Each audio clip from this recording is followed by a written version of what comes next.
Welcome in, everybody, to the Living Deadwax podcast. I am your host, Ty, and I'm joined by my co-host, Tyler. Tyler, how are you doing this evening? I'm doing great, man. I'm doing always good. I always look forward to this. Usually on Wednesdays, we're doing on Thursdays right now. A little behind the scenes, a little fourth wall breaking. A little sick yesterday, couldn't do it. But today, I'm back better than ever, ready to rock and roll. It happens, man. It's cold out, too. It's cold for Arizona. We're in the 30s. It's my day 3. Yeah, day 3 of me turning my heater on for a little bit. It sucks. It sucks. It sucks. Because I always start getting sick, too, when the weather changes. Oh, yes, you do. Yeah, you start, everything starts attacking you. Plus, you go in and out all day, too. Like, you're on calls and shit and job sites and everything else. Like, you're in and out all day. It sucks. Dude, I had to go to a place, was it Tuesday? I had to go to a place, and I didn't know that I was going to be going into a fucking cooler. And I didn't know I was going to be into a freezer. It was already 40 degrees. It was already 4 degrees outside. I also don't wear sweatshirts because I hate wearing sweatshirts because half the time I just get hot in them. So like usually I just end up taking the sweater off. So I don't wear a sweater because usually I'm in the truck and fine. Do you not have one in the truck? You don't have a safety sweater? No. A safety sweater. You know, I'm sure Jim Brown would have taught you. You know, come on now. Sure, you get stuck out. You get stuck out in the Arizona desert. You're gonna need a safety sweater. That's the thing they told us forever. I mean, you spent many more nights in the desert of Arizona than I do. Sure. Than I have. It does get cold. It does get cold out in the desert, even during hotter months, I guess. So. Yeah. Well, don't say hotter months, by the way, because there are fucking legitimately fucking scorching heat. Here, so. I meant like March, where it's not like you don't hate your life, but I meant like but like it's still like in the 80s, upper 80s or whatever, not in the 90s, but then it drops to like the 60s, like in spring training when you get out of the city. So, anyways. That was a weather tangent for tonight. So, Tyler, you chose the main topic. Last episode, we did Metallica ranked all the studio albums. My brother Josh joined us. My personal favorite episode. It was awesome. I enjoyed doing it. Basically, watched it back twice, which is rare. Nice. All right. So, I really had fun doing it. How'd you feel with the guys on it? Were they good? I mean, you guys are all right. Yeah, I guess. Oh, okay. I thought you were gonna put us over, but you know, whatever. It's fine.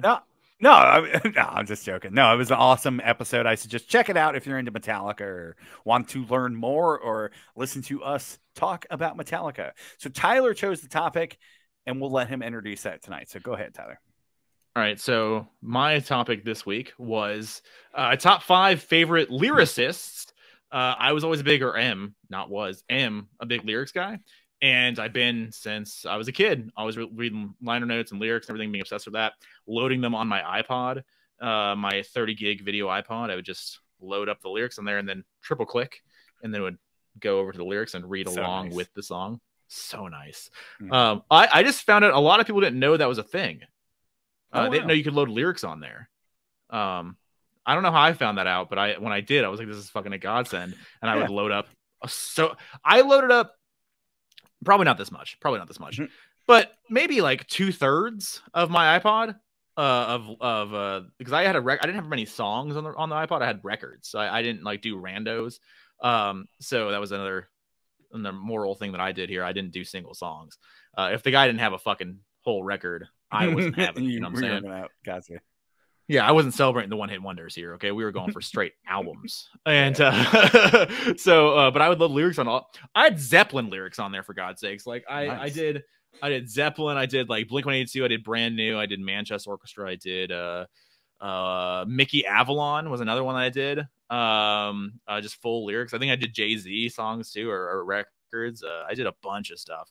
And that was just me knowing the lyrics. And what's funny is that today, I remember very, very few full songs. So, you know, really, that's good. That works out for me. Yeah, I forgot. I need to hear it. I've dated and been around many a folk that can actually recall entire songs off the top of their head, and that always trips me out because I need to hear it. I need to hear it and hear a few beats, and then everything will come back to me. Besides, like, I mean, honestly, besides like maybe let's say 20 records, let's say I know front to back 100%, every beat, everything. But besides those maybe 20 records or so, I know the other ones 70%, let's say. Like I don't know everything. But the video iPod helped me out way back when, and helped me learn a lot of the artists we're about to talk about, helped me learn the lyrics to damn near every one of their songs. Nice. So and I still know a good majority. So there you go. Top 5 lyricists. Love it. Shout out to Apple for that feature. I do remember it as well. I don't think I ever took advantage of it, but I remember the click. I remember you could click and it would go to full album cover, wouldn't it? Mm-hmm. Yep. And you could click again and that was lyrics, right? And then you could also rate the songs, which is very interesting to me. Yeah, you could rate, and couldn't you add a note? Not on, maybe later ones that you had, because you had the big fat classic at a certain point. I had the 30 gigger. I think just for mine, I think you did one click was the one click you could move the song. 2 clicks was a full album. 3 clicks, I think you could rank or rate the star system of the song. Yeah. And then 5, I think that was when you got to the lyrics. Crazy. What a cool device, man. What a cool device. Literally changed the world. 100% changed the world. Yeah. I mean, it really did. It was the genesis for this thing. So, like, essentially, yeah. The very beginning of it. It's out the video, or not the video, but that iPod just in general. Yeah. Yeah. I remember Zach had the first one. Zach had the first one with the buttons on it and shit, and had the real click wheel and stuff. That was in 6th grade. He had that. Wow. And literally he had a mind blow. Too. I remember he was one of the first guys to buy a touch too. He did. He went from that one to he might have had a mini possibly, and then he got the touch later on. Absolutely. And I remember being on the touch and being like, "There's an internet browser on here? Are you fucking serious?" And I was mesmerized by that. Yeah. But yeah, I love it.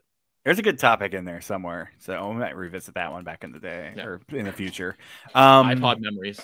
Yeah, this was an interesting topic for me because I do love lyrics. I love the written word. I love writing. I love reading. I don't do nearly enough of those anymore, but lyrics aren't like the first thing I gravitate towards a song.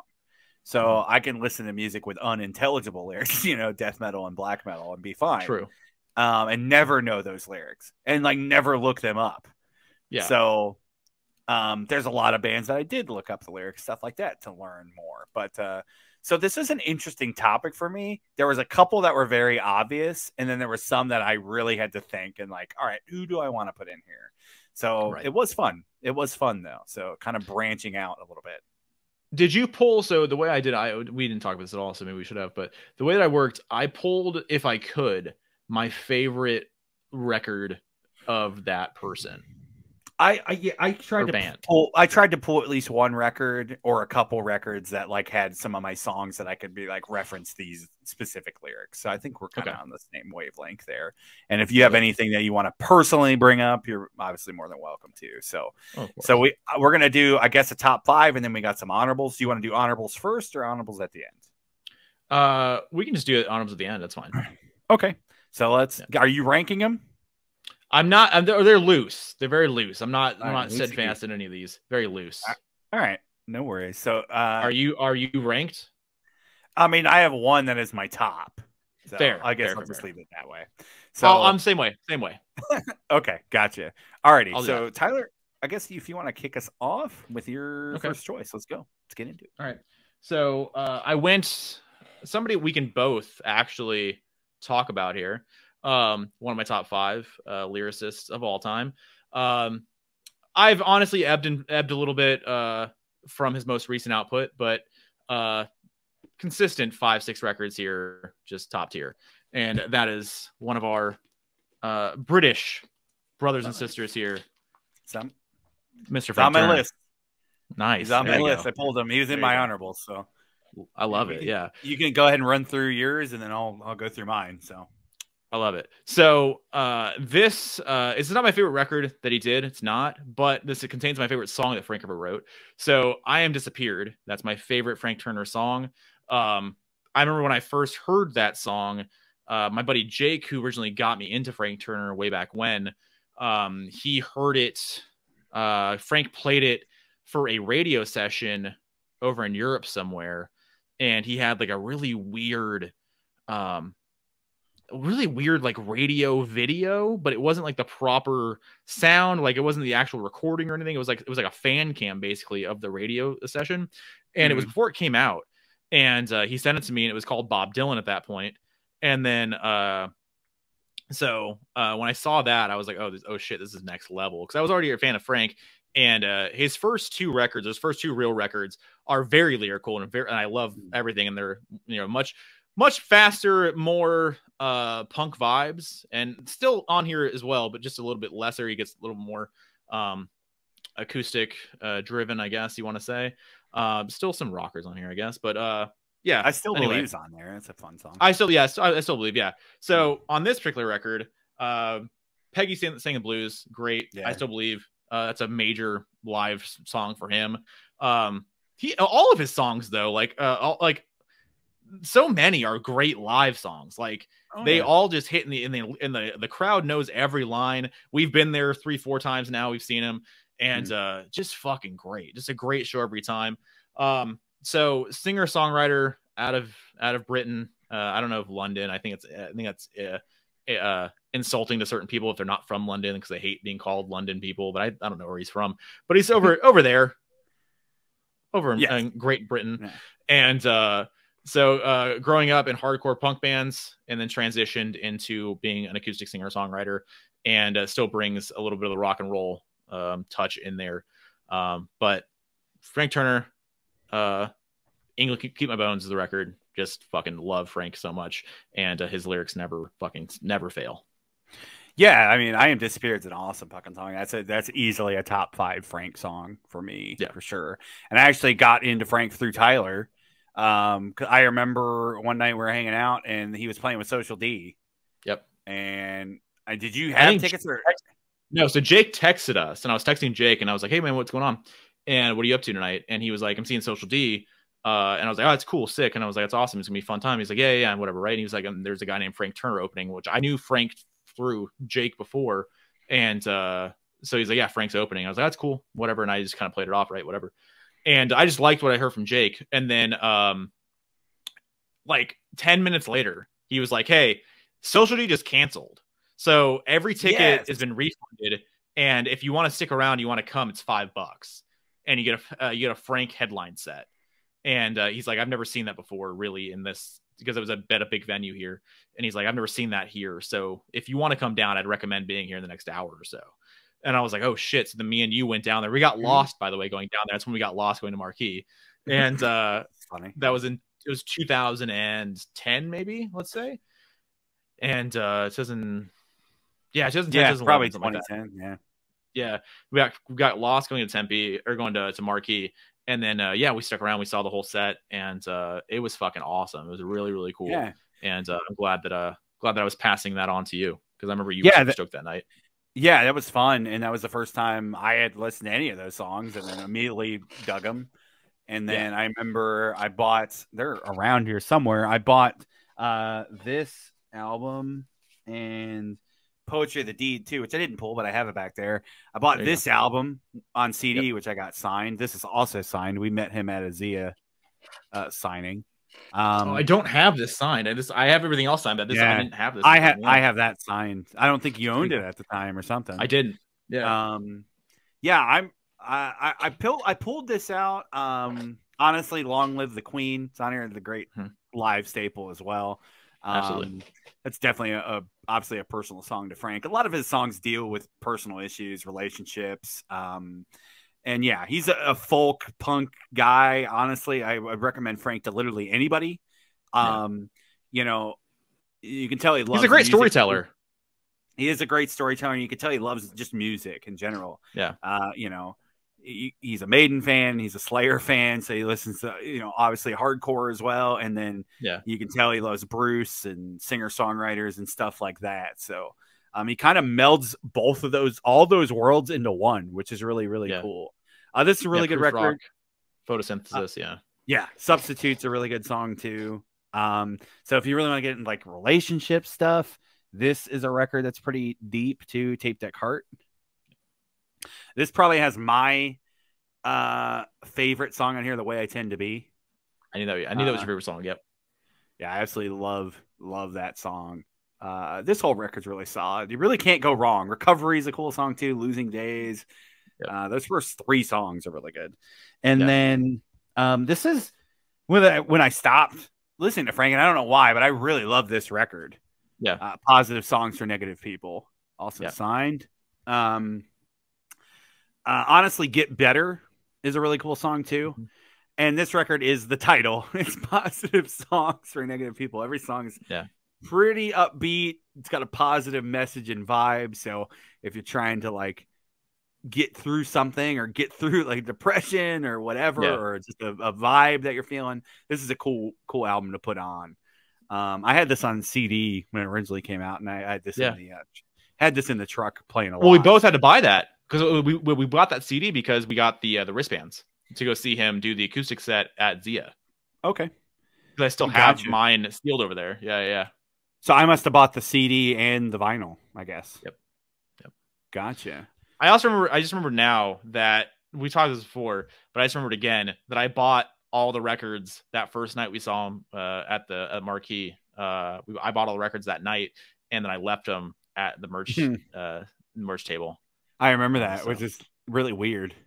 Yeah, I don't know how I did. Must have been talking to somebody or something. Absolutely, and then because he handed me the records, put them down, kept talking. It wasn't to Frank. I don't believe he was there. I don't either. But I was talking to somebody, and I just had them in front of me, and then we just walked away, and then we got in the car and left, and then I was like, oh.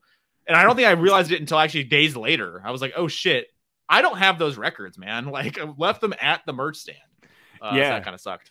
So I had to buy them twice. That sucks. I don't think I've ever done that with anything at like a merch stand, but no. Yeah, we met him a few times, obviously at the signing, and we met him after a couple shows. Always a nice guy. I'll sign shit for everybody, talk with people, and puts on just a badass show. So I would highly recommend him. And he's kind of blown up. Like I heard something at the grocery store the other day. I heard an old Frank song. I can't remember the song, but Get Better. I remember you're holding the record. Get Better was actually on the radio here. Okay. So it had a radio playing shit. So yeah. And over there he plays pretty healthy fucking venues. I mean, he's played Wembley. Yeah. He's played Wembley. He has a festival over there every year. And then and he opened up the Olympics that one year too. Remember? He did. Watch that at Discover card. Yeah. Is that 2012? Has to be. Yeah. So yeah, Frank kind of blew up. It was like funny. Like we saw him that night for $5, and then like basically after that, like he started blowing up, which is really cool. He's a cool dude, and I don't really know why I stopped listening to the records or following. It just kind of happened. I don't know. Yeah, no, 100%. I'm with you. I just, it's very organic what happened with him. He's not on anything. He's not on like in a movie, or he's not like on a soundtrack anywhere. Where it's just more word of mouth, and just kept putting out records, and it's still really good. Yeah, touring a lot and doing his thing. That's how you do it. Absolutely. Yeah. All right. So Frank was on my honorables. I'll just do my next honorable now. So I'll do it backwards, I guess. I'll do my other honorable now. Okay. I'm gonna go with actually, hold on. I forgot to hold this too. Honorable mention strictly because I dive in and they have some kick-ass fucking lyrics. If you want to get into like occult shit and like astronomy and like this is Blue Oyster Cult. This is Fire of Unknown Origin. Obviously, this has Burning for You, which is a big song.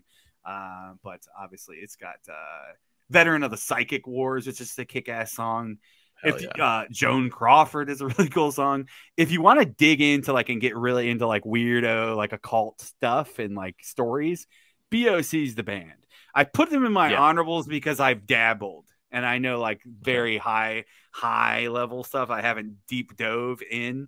So that's why they're in my honorables, because I can't sit here and riff on BOC for like 15 minutes. Yeah. So, but I know from what I know, just really kick ass stuff. So yeah, that's my other, I guess I'll call that my other honorable, even though I kind of have one more. So we'll just throw it in there. So BOC, there you go. I love it. BOC again. they're on another. They have. I feel like they have a revival all the time though, because I feel like the new generation comes into it, and then Don't Fear the Reaper gets covered again and again and again, and everything gets put back into movies and TV shows and everything else. It's a timeless song. Yeah, that's a timeless song, which helps them. And then they're kind of a daunting fucking band because they got like 20 records or some shit. Yeah, are they still together right now? Yep. Yeah. Yep. Still going. I know. I'm pretty sure it's a lot of the same dudes, the ones that haven't died. I think so. Yeah. Still doing their fucking thing out there. So I know they are a lot of people's favorite fucking band, and I appreciate their songwriting. That's for sure. So I love it. There you go. Blue Oyster Cult. All right, another one here for you. So for this from me, so this is my favorite record this guy ever did. He's in a bigger band. This is a solo record that he did with another guy from the same band. I don't think Ian's actually. Whatever. Anyway, Horrible Crows, Elsie. This is Brian Fallon from Gaslight Anthem.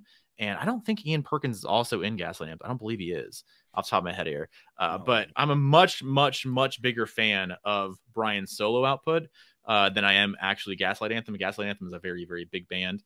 And for a brief moment, one of the biggest bands in the scene. But Elsie, this came out 10 years ago because I just got the 10-year repress. And I love everything that he does solo. For some reason, just a lot more, a lot of relationship stuff, a lot of love songs, a lot of depression songs, a lot of songs struggling with religion and starting what the meaning is to you and all that stuff. Just all the things you deal with as you get older. And this record in particularly deals a lot with addiction, deals a lot with relationships ending and losing yourself in both of those kind of trials and tribulations. But just timeless fucking songs here. He's, to my, unfortunately, like maybe this is an insult to whatever, he's never done anything better than this record. This is what I go to constantly. I listen to this record maybe once or twice a month, full through. Just never goes wrong. I got this signed. I went and saw him a few years ago. Really nice guy. Very big Bruce fan as well. He has Gaslight has a lot of Bruce influence, and so does he solo. And I remember I talked to him about Bruce, and I asked him. This always really put me off as a weird thing, but I asked him what his favorite Bruce song was, and he's played with Bruce with Gaslight and stuff like that. And Bruce is a fan of him, and he said the first one. And I always thought that was a very odd response there. That Wild and Innocent is the first is his favorite record, but whatever. Anyway. I thought you said what? I thought you asked him what is your favorite song? No, favorite record, Bruce record. Okay, and that's his favorite Bruce record. Okay. That's and he said the first song, and I'm like, what the fuck does that mean? Yeah, no, the first record. Gotcha. And I was like, yeah. So yeah, if you're into Gaslight Anthem, into just like they're more like a rock and roll band. Like, I mean, they're definitely from the punk emo, like early 2000s kind of scene, I guess. But there's a rock and roll band, and then it's more of this on here. Just top tier, next level lyrics. If I was to get tattoos, it would probably include I don't know, between Last Rites and Behold the Hurricane on this record, and particularly fucking just both those songs are absolutely killer. So if you're want to listen to that, I would recommend doing so. The video for Behold the Hurricane is fucking heartbreaking. So just if you want to watch that and listen to it, just get sad, feel free to do so. So there you go. Brian Fallon, Gaslight Anthem, Horrible Crows, solo records. There you go. Nice. Yeah, Ian Perkins, touring member of Gaslight Anthem, not a member. So another funny story about that. It's still a touring member. Yeah. So I didn't know this at the time. I was a dick. I was a dumb dude. So I don't know what Ian Perkins looks like off the top of my head, So they were out to the venue, and I know what Brian looks like. So I walked up to Brian after the show, and I was like, "Hey, man, big fan." The whole thing, whatever, right? And he and Ian are staying there together, and I give him a bunch of shit to sign, and he's very nice and gracious about it and signs all the stuff, whatever. And I'm walking away, and then I know the name, like I know this name, right? And then I hear somebody else go, I mean, I could have signed those too. And then I heard that in the back of my head, and I was like, oh, whatever. And then I heard somebody say, hey, Ian, whatever the fuck, whatever, blah. And I was like, oh, That's that guy. That is the other guy. This makes rough. a lot more sense now. So there you go. But that's, you know, a fucking Mark moment for me. There you go. Rough as hell. I'm gonna give you a Mark moment. You might remember this. That way we're both embarrassed. Do you remember seeing Enslaved and Dimmy Borgir at Marquee Theater? Marquee, and you remember Dimmy Borgir, like the set like went off the rails because like the sound completely went off. Yes. And then we were like, fuck it, I'm gonna leave. I wasn't really into Dimmu at the time. I was going through my fuck them phase, and now I don't give a shit. I don't really listen to him anymore, but I don't care. I'm not gonna care if somebody calls me a Dimmu fan. I remember going in. Remember they had that back area where they used to have pizza all the time, like the little nook area. Yeah, and they used to sell pizza. Where the merch was okay, guys. No, but in the outside. So oh shit! Yes. And then guys would smoke back there and shit. Okay. Anyways, we went back there, and Enslaved's keyboardist also does the vocals and shit. He was back there, and I remember we met him. No, I knew him. Okay. We met him. I was like, "Hey, man, I'm a big fan of the band. You know, nice to meet you." He was very nice, cordial. Yeah. Very, very cool Norwegian accent. And I remember going, oh, and he's like, "Oh, did you enjoy the set?" And I was, "Yeah, it's fucking awesome. You know, it's a cool scene." I think it was the first time I saw him. Yeah. And I remember, you guys shouldn't be fucking opening for these guys, though. And I remember him going, but they're really good friends of ours. And I never, like, they've known those guys for 20 years at that point. Yeah. So, like, because the Mew was around in the early 90s with Enslaved. So they basically grew up together. They went in two very different directions with their music. One is, like, big orchestral Star Wars meets black metal, basically. The other is basically prog, and it has no black metal in it at all anymore. Yeah. But I just remember saying that, and I cringe when I think about that. Like, why the fuck you insult their friends of 30 years? Yes. And also, like, why would I like assume that? But you're being that kid that like fuck Dimmu Borgir. Like, I just came to see Enslaved. We're 20 years old, you know, whatever the hell, you know. Yeah, exactly. Yeah. Like, you're being that dumbass, you know. And now I think back, it's like, I would never say that to anybody ever again. Like, if I met somebody in the band, no, because like they're just on the tour. Outside of knowing them for a long time and coming up in the same scene, they could have just been put on that tour regardless. Like, they might not even have a choice in the matter. So really, like, who cares? Like, they're just happy to be touring and playing. So I have two stories that are exactly that way. I have one from a band where I said the same thing to a band guy. I said, you guys should never been fucking opening for them. And they were like, yeah, we know. I have that story. Wow. But I also have another story where I was talking to one other band guy, and I was like, I was asking about why they canceled a certain band on a tour they were announcing, and they switched it out real quick, and because the guy had accusations of some kind, and I was like, is that why you dropped him? He was like, yeah, that's why we dropped him. And then the person I was with was like, what happened? And I was like, well, this fucking asshole went ahead and he fucking did whatever the hell. He's like, hey, he's a nice guy. It was a misunderstanding. Like, I've talked to, like, he had to correct me on all this shit and everything else. Wow. I was like, yeah. And I was like, oh, I guess I shouldn't talk with this because these are your fucking people. You actually know these people and I don't. And I'm just going off of fucking internet. What I'm reading, the internet and all this shit. And like, I didn't know that he had done the homework and the research, and he already knew it was going to happen. And he thought that they would be able to like negotiate their way or out of like the controversy. And then once he saw that was not going to be a thing, they dropped him from the tours or whatever, right?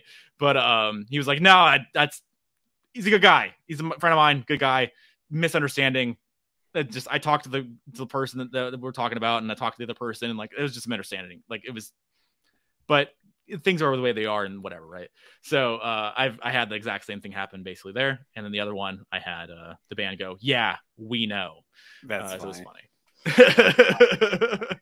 But yeah, random ass side tangent. So there you go. So what did you just do? Gaslighting or Horrible Crows? I said Horrible Crows gotcha. With Ian Perkins and Brian Fallon. Yeah. Alrighty. So let me go next. I will do, I guess, my other honorable, because I forgot about BOC. I'm gonna go with Mr. Bruce Dickinson here, and my honorables here. I mean, most of my favorite Maiden songs are either Bruce written or Adrian written. I think they're always the most well written songs. I love Steve too. I give Steve a lot of shit Steve on songs. I give Steve. I mean, I love a lot of Steve songs. It's by proxy. Like 75% of them, 80% of them are Steve songs. So if you're into the band, you like Steve songs. But I do appreciate when Bruce and Adrian particularly team up and they can pen some songs together. Hell yeah. Adrian isn't on this record, but he is on some Bruce solo records. This is Balls to Picasso. I don't know why that was a goddamn mouthful. But anyway, got Bruce on there looking very 90s. This is like, what is it, 96 or something? So Gatefold just got the pants, got all the lyrics in there. It's not as good as the other one. The other one has them naked on it, so that's way better. Very true. Yep. I mean, it's always better. It's funny if you go see his spoken word, which my wife and I did. He has a whole bit about all his pants. Nice. It's about all his trousers. What's the bit? It's just, I wore all these shitty pants, and here's all the shitty pants. And he goes through pictures, and every time he pulls up a picture, he's like, "Yep, I was wearing those trousers or whatever." So, yeah. He's self-aware. Is it kind of a Rollins thing for his spoken word? Where it's just like a lot of stories and a lot of happening? Yes, but it's almost more structured. Okay. And it's less current events. Okay. So it's less political. Yeah. It's a lot of road stories. It's a lot of growing up. He talked a lot about Sarajevo when he went over there to play that show with the solo band. This is actually I want to say this is the tour during the big civil war that was going on over there, which is a great documentary too. Scream for Me, Sarajevo. Awesome. Even if you're not into music, recommend it. Yeah. But anyways, yeah, it's basically the same thing, but more structured. And then he has pictures and shit, so that's cool. Yeah, and it's kind of a slideshow, like a TED talk, basically. But he and then he takes questions at the end and shit. You can put questions in the box out in the lobby, and he does questions at the end, pulls questions from it. Oh, cool. Yeah, I think it's a little kayfabe because he does an a cappella version of the song that I'm going to talk about, "Tears of a Dragon." Absolutely love that song. It's one of my favorite Bruce or Maiden songs in general. It's a great epic song. Bruce sounds excellent on it.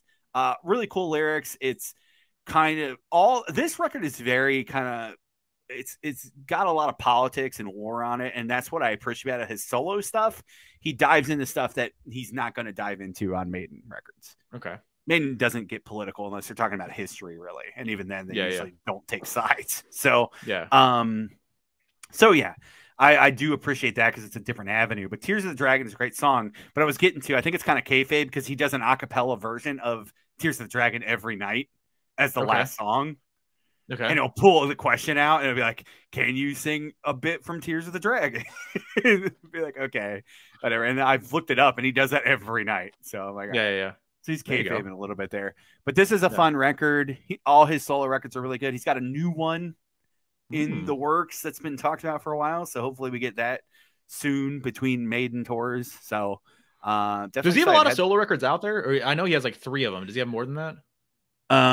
Like out there, like ready to buy, or out there he's released? That he's ever released, yeah. I think he's got 6 solo records. Oh, wow. Okay, didn't know that. And they're all fairly easy to get. I've got 2 of them that I've rebought just in the wild. But you can all get these represses. They're fairly new represses, so nothing's crazy expensive yet. Did the Tattooed Millionaire single make the purge, or is that gone too? I don't have that anymore. I'm sorry. Oh, God damn it. That the full fold out poster of basically Bruce naked. Yeah, I do regret it. God damn it. Nah. My nightmare. It's my nightmare. I'm sorry, man. I apologize. I failed you. You could have. I would have preferred to have that framed up. Actually, Christmas is coming up.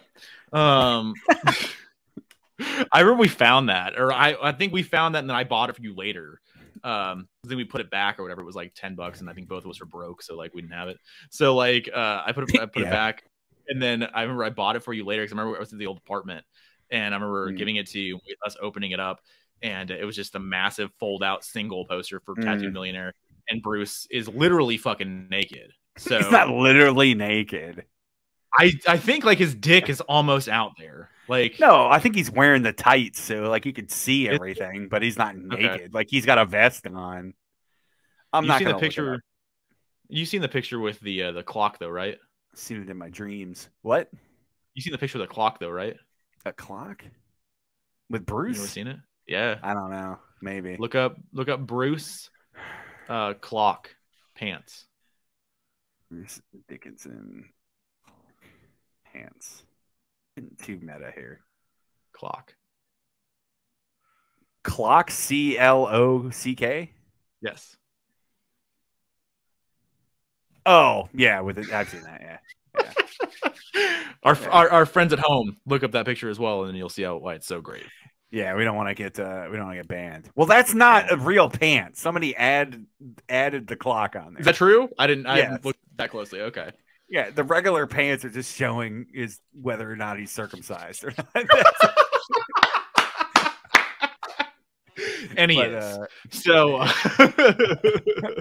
and I looked and he is. But and he is. But yeah, somebody added that clock as a meme. It is a funny meme. But anyways. Yeah, 2 minutes of midnight and all that stuff, whatever. Yeah. Bruce Dickinson was my other honorable. So we did it backwards. Nice. So Tyler's keep going. Tyler's doing his real list. I guess I am. Like, I'm not gonna lie to you, these are very loose. Like, I only have one solid. I'm on number 3, right? So like, okay, I only have one solid. So these could be honorables too, but like, I'm just kind of doing it. So whatever. I'm just pulling out what comes out, and I'll go with it. All right. So next one, Jim Adkins, Jimmy Eat World. This is Bleed American. This is their biggest record that they've done to date. This is a platinum record. So growing up in Phoenix, in Arizona, that's where Jimmy's from. They're from Mesa. Fuck, Mesa's the worst. God damn it. Ugh. We were just out there and it was the worst, the grossest. Hated it. We also nope, never mind. So anyway, so Mesa. So you get a lot of Jimmy World, and I remember being a kid, and this record kind of hit here first. So basically the story about this particular record is they got dropped by Capitol, and they didn't have a record deal. So they just toured a shit. They had the songs for this record though. So they toured a shitload and just saved all their money up, and they did this record themselves. They hired Mark Trombino, who's a big record producer. He produced their records before this, Clarity, and which was a big record in the scene, but not a big successful record, especially not then necessarily. It's more in retrospect, it's a huge record. And he worked with Blink-182. He worked with like a lot of dudes. Mark Trombino's worked for everybody. I just can't think about it off the top of my head. So anyway, so they hired Mark Trombino to be the producer, and they spent every dime they had to make this record. They put it out themselves, and they later got signed to DreamWorks, which is what this record's on. Yeah, so they got signed to DreamWorks. Record went platinum. They went platinum by themselves. There was nothing about this that was label driven. All of this was by themselves. They had a label on there later, but this is all independent. They did this all themselves. They put all the money into it, whatever else. So they went platinum off of Sweetness and also off of The Middle, which are the massive, huge songs. Mm-hmm. I remember being a kid and hearing those songs on the radio when this came out, and just being really into that. I didn't know anything else about the band really. And then as time went on, when I was about 12 or 13, well, basically when you were able to like kind of download music, that's when I went even deeper into that. And then Futures came out in 2004, and that was just next level for me, and that's just kicked off everything. But this record, Bleed American, came out in July, I believe, mid to late summer of 2001, and they quickly had to change the name of the record because of a certain event that happened later in that September. So they had to just rename it Jimmy Eat World. And for many a year, it went by Jimmy Eat World. And then later they did repressings again of CDs. So they called it I never even fucking knew that. Oh, yeah. Yeah. So they were one of the cuts. So if you remember, I mean, you remember this metal and stuff like that. There was a lot of stuff that got cut from the radio post 9/11 that you were no longer able to play because it was like, obviously, even though it wasn't, it was too much reference. Like 9/11, like Jump wasn't allowed to be played, and obviously like Slayer, God Hates Us All, that was a major. That came out the same day. They were never getting played anyway, but that's true. But I'm saying they got a lot of shit because of what, whatever. Just a winky dink, okay? Very coincidental, yeah, very coincidental. Yeah, there's no conspiracies about Kerry King, like a mess. There's not. Right. There's not. I think we're getting on tangents here. But we talked about George Carlin's last comedy special that he did before 9/11. Not his last one, but the comedy he did right before 9/11. I think, doesn't he talk about it or something, or like reference something like? So George Carlin had a comedy special come out on September 10th, 2001. That comedy special was named "I Kind of Like It When a Lot of People Die." Oh, that's rough. Yeah. So that was never aired again. And I think the only time it was aired after that, or not aired, but we released, was a big box that they did a few years ago. But wow. yeah, that's crazy. So not a good thing. Anyway, but this record, this is their big record. This, again, not my favorite Jimmy World record, but I've already showed Futures way too many times on this podcast, so I'm gonna avoid that. I love Bleed American. This is the 3 LP Record Store Day pressing. It's on red, white, and blue vinyl. Triple LP. This is all the demos. Has a EP, has radio sessions on it. Bunch of cool shit. And the record itself is incredible. I love this record. It's just not my favorite. It's just 1B basically for me. So for me, if I was to pick a record on this, like Hear You Me, like that's the big song. That's a lot of tattoos of those lyrics from this record. If You Don't It's great. Authority song is great. Get It Faster is great. Praise Chorus, another big tattoo song. And then obviously, Sweetness, Bleed American. Oh, Your House on this record as well. Your House is actually my favorite song. I'm gonna correct that. I forgot that Your House on this record. Your House is my favorite song on this record. That song is fucking incredible. Just if you're a big Jimmy World fan, I think Your House is also one of your favorite songs. But regardless, and then got this signed a few years ago, and something I do love and hate all at the same time. Me and you've talked about this before. Is that Jim Adkins' signature is the worst signature? Yeah, because he just writes Jim Adkins or just rough. Jim on everything. So just kind of sucks. Just trolling at that point. Kind of, sort of, like, yeah, he like, I think he might have smeared that himself by giving it back to me. I forget, but yeah, so just kind of sucks. Just Jim Adkins like a child. So that kind of sucks. I have a lot of records signed by him, and they all look that way. But I think this is out of 2000. It says, yeah, it's a 2000. Nice. And I think this was. I think I actually got this. I don't know if I was with you. I mean, probably was. We got it at Zia. It was Record Day, but it was a special Zia pressing, not a pressing, but a Zia batch that they brought to Coachella that year to sell, and they kept like 10 copies maybe, and they distributed those copies to the other Zias. Oh. And so I just caught it that time, and I bought it. And yeah, so there you go. Gotcha. That's very cool.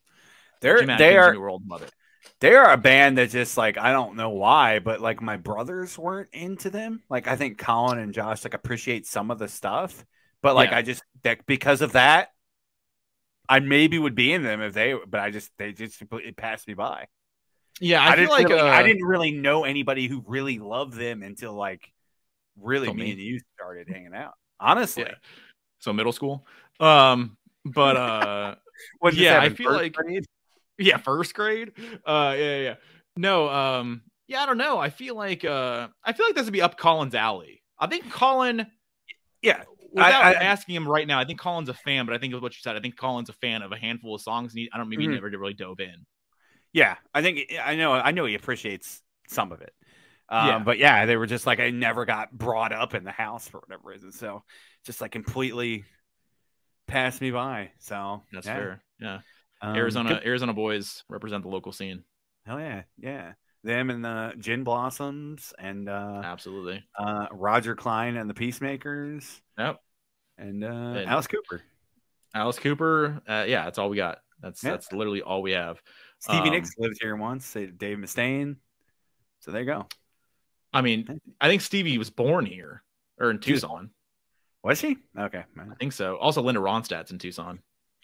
Okay, cool. All right. We got my 1974 dream woman, Linda Ronstadt. Hell yeah. All right. There's not a lot of things I wouldn't do for a woman. All right. So let's get into my list proper here. Let's do another band that got dropped by Capitol. Okay. Talked about them before. I'm trying to pick different bands sometimes, but sometimes shit gets overlapped. Let's go.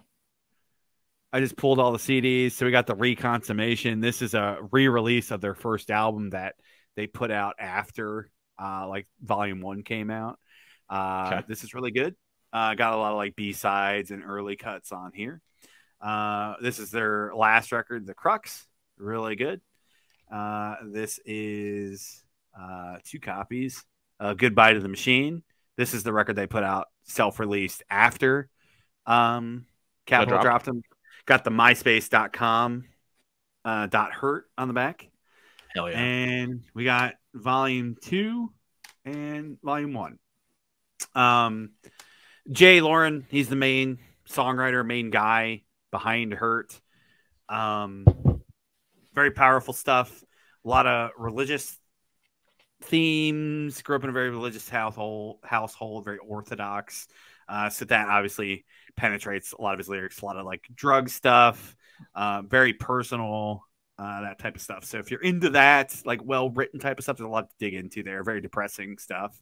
If I had to pick a song I would recommend to like get into the band, I would probably go House Carpenter off of Volume 1. That's one of my all-time favorite songs. Really, really cool lyrics there. I want to say, like interpreting that song, a lot of Jesus themes with the Carpenter and stuff.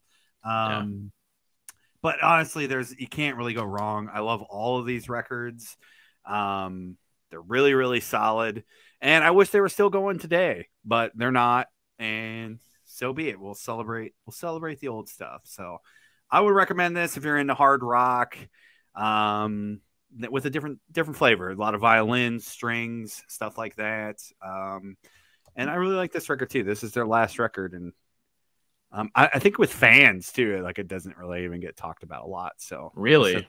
Yeah, this has a lot of cool stuff. I just remember it kind of came and went, man. I remember when it came out and that first video dropped. Oh, yeah, I forgot this is signed by Jay. Oh, there you go. And Victor, the drummer. So that's what we got. That's on that last tour, right?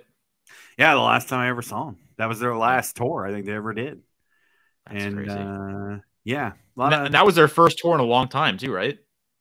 It was, yeah. It was. Because I think I saw them every time they came here. I think I probably saw them every time they came to Phoenix. 14? It's probably 5 or 6 times. Let's see here. Because it was on that tour for that record, so you always put me on the spot, bro. 2012. 2012. Oh wow, fuck me, it was 2012. Yeah, so 10 years ago, man. Wow, it's the last time they dropped. That's the last time they dropped a record, so that sucks. Good lord, my brother. Feel old right there. One other song I'll recommend, and then I'll get off my Hurt tangent. Off this record, Pills. Pills is a really cool song. It's very upbeat, but about pills. And, kind of like the way I interpret it, it's very like about pharmaceutical drugs and being dependent on them and stuff like that. Yeah. So very upbeat song, but doesn't fit the lyrical content, which I always love. I always love that. Yeah. When a band throws you a twist like that. So there you go. Hurt. Check them out. Yeah. A central theme. I'm sorry, go. All the stuff is still on streaming too, by the way. That is the nice part of it. Every one of these records you can still get on Spotify or any of your favorite streaming services. So that's good. I love it. Yep. I was gonna say a lot of heartbreak, depression, religion, all that stuff. Yeah. Very dominant in art. I did want to ask you about that because you always tend to gravitate towards that type of stuff. Like that. And then of course. Do you appreciate songs? Because I remember us having a conversation in high school about Rhyme of the Ancient Mariner, the Iron Maiden song, and you're like, that sounds like a fucking Iron Maiden song. Yes. Yeah, it is. So let me finish. So like I've always interpreted that you can't appreciate, like maybe you can appreciate, but you don't appreciate a song like if a band's just telling you a story that they weren't there. Like they're like a narrative song. Yeah, they're doing like telling history, or like even maybe it's not historical, but they're talking about like a battle or something that never happened or whatever. But or fantasy lyrics. Like obviously, I listen to a lot of bands that are Tolkien inspired. Yeah, Lord of the Rings stuff. So obviously, I take it a different way. Like I certainly appreciate and I like it, and I like a lot of stuff. Like Bruce writes a lot of things that he didn't actually necessarily experience. Obviously, Ghost of Tom Joad is obviously about the Dust Bowl era and stuff like that, and whatever, and living through that. So like, you know, it's not anything he lived through. But I don't know. I take it a different way because I always gravitate towards things like heartbreak, you know, like love, you know, religion, you know, whatever. Just struggle, like it's just self struggles, like internal struggles, stuff like that. I gravitate a lot towards that, and strife and just depression, just a lot of sad shit. Like I like fun stuff too, but like truthfully, probably 90% of my active music listening is usually going to be some depressing shit in one way, shape, or form. But for like narrative songs and like, okay, for example, power metal, we just went over Blank Guardian in the pickups episode. Yeah, power metal is almost entirely I don't know, obviously I'm not speaking, but mostly narrative driven, you know, fantasy songs, stuff like that. I think that stuff's cool. I don't dislike it by any means. I have a different appreciation for it, and I don't think about it like I would have a hard time. So like I also think about a lot of like my stupid shit from being a kid, like a lot of MySpace and like AIM quotes and shit like that, like lyric writing quotes and all that stuff. Like when you do that for your away messages and shit. Like I wouldn't really gravitate towards those fantasy songs necessarily. But I mean, I love a lot of Zeppelin songs, especially like a lot of, you know, mid-period Zeppelin songs are all about, you know, Tolkien, for example, a lot of that shit, a lot of fantasy novels and stuff. And I still love those songs. I just, yeah, I don't think I would, if I was MySpacing this right now or whatever, I wouldn't paste those lyrics in my MySpace profile probably. Gotcha. But I still like them, appreciate it. It's just a different box I put them in, I think. Yeah, because the way I look at it, I mean, I'm wearing an Alice Chains sweater. So Alice Chains, all the songs basically about drugs and being miserable, depressed, and wanting to die. Exactly. So fun stuff. And then I'm wearing a Cowed and Brood shirt, who are an American black metal band who basically just write about fantastical battles that never happened. Nice. So like, you know what I'm saying? Like, I don't know. Like sometimes I'll gravitate towards bands because of their lyrics, but very rarely. I don't think I listen to Alice in Chains because of the lyrics. See, like, what's funny is I listen to Alice in Chains for the lyrics. See, I obviously love Jerry Cantrell and Lane. They didn't make the list. I just because I've talked about Alice in Chains before, so that's the only reason I didn't bring them on. But I love Jerry and I love Lane writing, and there's a lot of great stuff in there, deep, powerful shit. But like, I think I would still. It's weird because I can't picture it with any other lyrics, so I can't picture it with fantasy lyrics over the music. Obviously, it's all one and the same. But I more gravitate towards the riffs and the chunky riffs and the groove and like that type of stuff. I think the music grabs me way first. That's why I can appreciate prog and get into that type of stuff. That's fair. I do that too, obviously. You hear the hook or some shit, and then you kind of like, oh, that's really cool. And then you kind of go into it and, you know, what the guitar riff, whatever it is, right? So you get the initial hook into the song. And then that's kind of what, like, I just know, like, I identify through proxy with a lot of Alice Chains lyrics and stuff like that, whatever, right? So, like, it's, I dive way harder into lyrics. I mean, the cool guitar riff, that'll pull me initially, but that goes only so far with me, honestly. Like, there's not too many bands, and I honestly, off the top of my head, that I like the music more than I like the lyrics. Like, I need you to have kind of the whole package going on. Gotcha. Like, I need to get satisfied on both levels. Like, you can't just be cute. You got to be cute and doing some nasty stuff. You know what I'm saying? Like, that's just the way I work, you know? Gotcha. It's just, I don't know. I need everything. I need the whole package. Gotcha. But you're right. I have a different box, a different appreciation for it, but I still like it. It's just, like I said, just different levels. Okay. No, that was a tangent, but I figured it fit this topic. So what's funny is the story you talked about with the Ryan Ancient Mariner. You've told me that story 100 times, and I have a vague recollection of it. But in my head, you must have told me about. I had to have known about that song because there's no way in hell that 16-year-old Tyler would have been like, that's a fucking Iron Maiden song or something. There's no way I had to have known. No, I don't think you guessed that it was an Iron Maiden song. And I would be really weird for you to know that song. Because even if we were hanging out, like, I'm not going to play. It's 15 minutes. So like, I love Rhyme of the Ancient Mariner, but it probably wasn't going to come up in a I was mix. talking about just the title So, of it. Like it sounded like an Iron Maiden I song. think you were like, that sounds like a fucking Iron Maiden song, and it was. Yeah. Like they have a song based off that poem. So that's fucking insane. Yeah, I remember that. Good call. All right. So another one that we can talk about a little bit here. Again, more of the same from what we just talked about. I like, depression and love and drugs and drinking and everything else. Smashing Pumpkins, nice. Siamese Dream. Billy Corgan, one of, if not the only long-standing 90s icon that's still doing this and still doing it at a high level.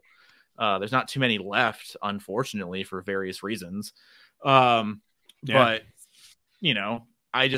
I personally have always been a big Smashing Pumpkins fan for most of the eras. Like I didn't appreciate it in the moment. Like obviously when they were putting out fucking the big records, we were children. You knew about them way more than I did because you had brothers that knew about them because they were, turned on. I was very much to later. I remember the videos and stuff, like the iconic videos for the songs. I remember those. Like 1979, like obviously that video is billion plays on MTV and stuff, right? So I remember seeing that, but I didn't know anything else deeper than that. And as I got older, I listened to more and more Pumpkins, and I started to appreciate a lot of their records, and even the bad ones, I guess. Like I think I've told you before, Monuments to an Elegy came out, I think, in 2014, I want to say. And that might be one of my favorite Pumpkins records. I like that entire record. The lyrics on there are killer. The music is fucking awesome. And I think Corgan was trying to do a follow-up to the Oceana stuff with it, I think. Like, there's a lot of different twists and turns with it. And this record in particularly, obviously, this has a bunch of the massive songs on here. Shrub Rock, Today, Disarm, Geek USA, Mayonnaise. Like, obviously, Mayonnaise, I think me and your brother bonded over that song one night because he was like, he asked me, I think the phrasing of the song was like, what's the best Smashing Pumpkins song and why is it Mayonnaise? And I was like, yes, it is Mayonnaise. You are correct. I think Corgan just has a really good way with words. I think he writes really cool guitar stuff too, obviously. But I think that he writes a lot of lyrics that they're up for interpretation. Like I know Disarm is a massive, off this record in particular, is a massive song, and people interpret that a lot of different ways. And I know that people think about it's about abortion, and other people think it's about abuse. And then Billy talks about that it's actually about a autobiographical story about him and about his family and his, social structure at the time when he was a kid. And I just appreciate just a lot of the stuff that he's written over the years, and even the big songs, even the biggest song, Butterfly Wings. There you go. Yes. Like, that's like next fucking level writing. Like that song is huge and just legendary, iconic, but it's because it's that good. Like besides All My Rage, I'm still just a rat in the cage. Like, that's fucking insane. That's an insane lyric. That song just holds up, and that's one of the few that I can like really just readily identify just instantaneously that like that song deserves to be that big because it's that good. Yeah, I didn't pick them, but that's a really good choice. And I'm a more of a melancholy guy. Like I love melancholy, even though I think it's a little bloated. I was gonna pull it, and then I have it right there though. Yeah, I do love melancholy. I'm a big Zero guy. There's really good lyrics. Obviously, Tonight, Bullet Butterfly. I mean, all the big singles on that record are great fucking songs. And Billy has a good pop sensibility through a rock lens. I think that's why he can still stay somewhat relevant. Honestly, I heard the new single on KPD the other day, and it was fucking awesome. Yeah. I was like, is this an old Smashing Pumpkins song that I don't know? Yeah. And I'm like, this is a really good song. When he brought back Jimmy and he brought back James, when he brought them back in the band, like they had a really cool connection, a cool vibe. And I think the EPs they put out and the record they're working on now or whatever is going to come out. Like, I think it's gonna be as good as they ever did. Like I'm really excited for it, and I was kind of jazzed on the last EPs they did. I still haven't bought them actually. I need to see them. Yeah, the new record's out. It just came out last month. Shit. Yeah. Fuck. Okay, I need to be better about this. Yeah, so but check it out, because I yeah, really Beguiled was like the single they put out, okay, which isn't on the record, which is interesting. oh wow, because that's the radio single and it's on Spotify too. Beguiled is a cool fucking song. Yeah. I did not know that it was already out, so good call on that one. So be on the lookout for it. Yeah. Interesting. Also a Doors band. great record, all that. Gish. Yes, yeah. Interesting band, because honestly, there could be a topic into itself when we do the '90s stuff and like a '90s night, because they don't fit in with anywhere really. They're not. They're kind of grungy, but not. They're more just alternative. They're very much their own thing. So good choice. Yeah. No, 100%. And then Billy does acoustic shit too. Like, and he has huge orchestration, especially on Melancholy's huge massive orchestration on some of those songs. Yeah. And there's like he goes into, with Monuments, he goes into a lot of electro pop, or not pop, electro sounds, and just it gets really different, really odd with what he does. It's really cool. Gotcha. Love Smashing Pumpkins. All right, let's go to my next one. I'm gonna pull out a couple classics. I'm gonna go with Ronnie James Dio. And I'm going to go with Heaven and Hell and Mob Rules. Yeah. Ronnie wrote the lyrics for these two albums, which was different for Black Sabbath. Geezer, he wrote all the lyrics for the band. And this is a totally different fucking vibe. And I love Ronnie because Ronnie's writing with Rainbow to Black Sabbath to Dio. It's all Ronnie, but it's all different shades. This stuff is very heavy, very dark. Whereas with Dio, it gets way more sword and sorcery most of the time. And then Rainbow had that sword and sorcery, but way more like fantastical, kind of just lighter duty. And dabbled in some other stuff on all the records, but like he captured a certain vibe on every one of his eras. Honestly, Heaven and Hell, one of my all-time favorite songs in metal ever written. This is one of my favorite metal records. Probably will be on my top 10 favorite records when we do that ranking someday. Children of the Sea, such a powerful song, great lyrics in there. Mob Rules, everybody fucking loves Mob Rules. I love Heaven and Hell more, but Mob Rules is a really fucking great record too. Sign of the Southern Cross, Falling Off the Edge of the World, the Mob Rules. That these two records just fucking stacked from top to bottom, and Ronnie was a big part of these records and with those lyrics, because it was Black Sabbath through a different lens, which I've always appreciated. Yeah, and didn't we? I mean, we already talked about this because we saw the Dio documentary, which is fucking awesome. I think that's coming out on. It's premiering on. There you go. Did it just happen, or is it about to happen? I think it already happened. Yeah. Okay. So they're going to put that up on streaming sometime. So if anybody wants to check that out, it's fucking awesome. It's definitely one of the best. It's one of the best band docs, maybe, or just like single. Obviously, just a guy, but like it goes into all the eras, and it's really cool. It does sum up a little bit. We talked about it sums up pretty quickly the last, the mid of his career. But it goes into a lot of shit. It's really cool, and everybody's in it, and whatever. Really, I actually just saw a really good movie. Yeah, I actually just saw that Ozzy talked about how he's never listened to the Dio records. Oh, okay. Because he says that it's like a divorce, and he wasn't able to bring himself to do that.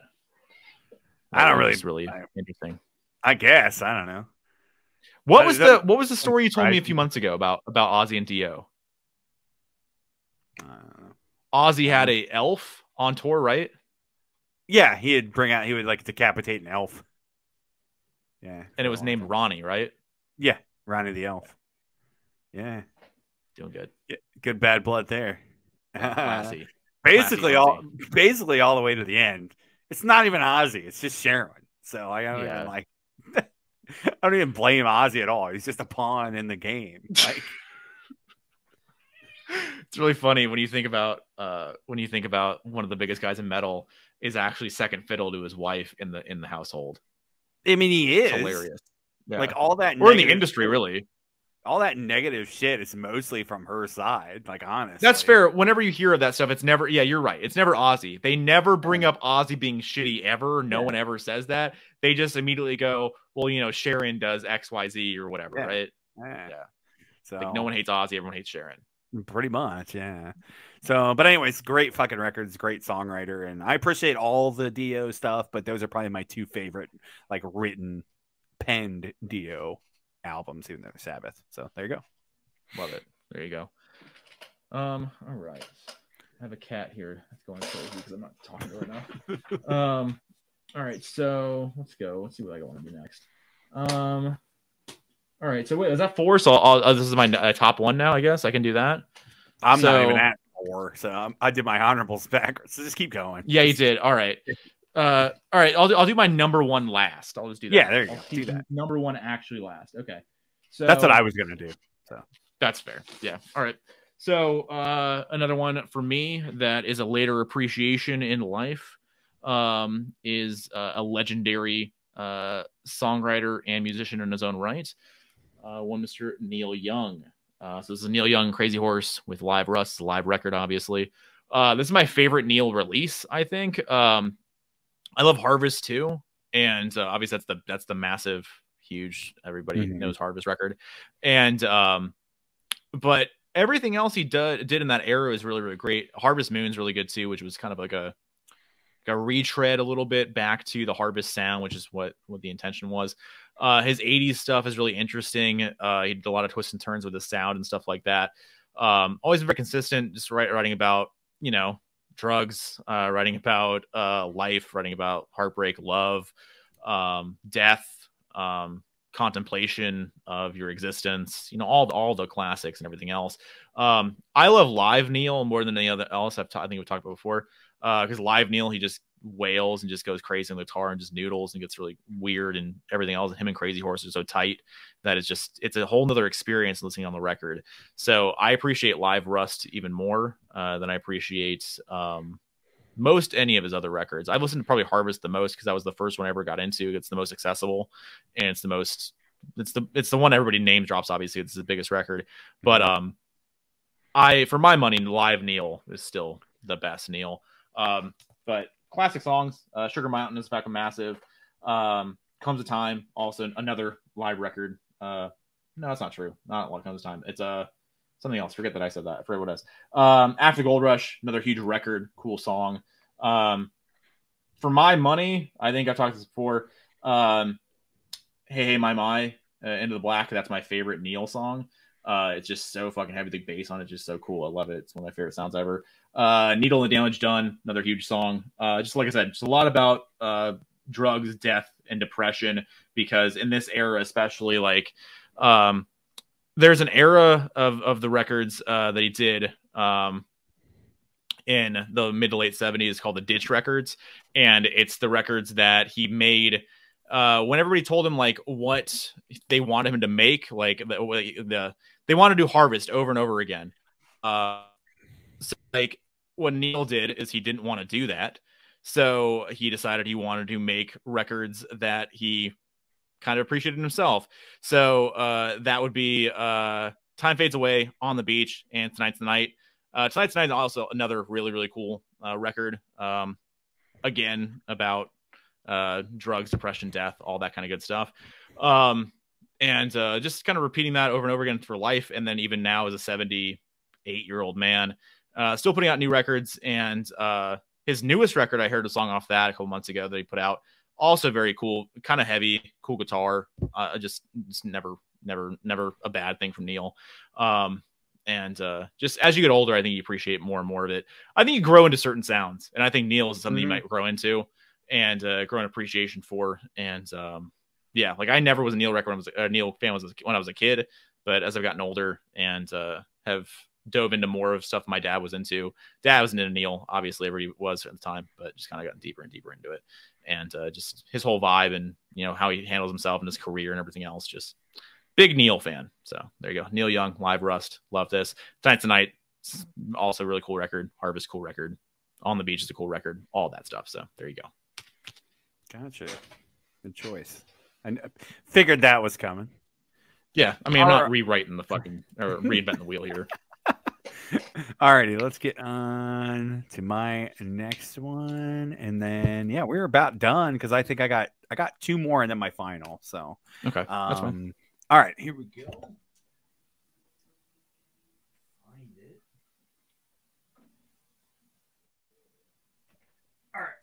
let's go with a little guy called Peter Gabriel. There you go. This is my favorite record he ever did. Obviously, it's the biggest record, but I think there's some amazing writing on here. Red Rain, really powerful song. Obviously, Sledgehammer. I mean, big song. Anytime you want to write a song like that may or may not be about your male appendage, like I just fucking you're a badass, bro. Like, oh, yeah. I never really thought about that. That was Steve Finley's walk-up music, right? Yes, it was. There you go. Maybe. And that was his nickname in the locker room, I think, probably. The Sledgehammer? Yeah, maybe. Yeah, I think so. They saw him in the showers and they're like, hey, fucking Sledgehammer over here.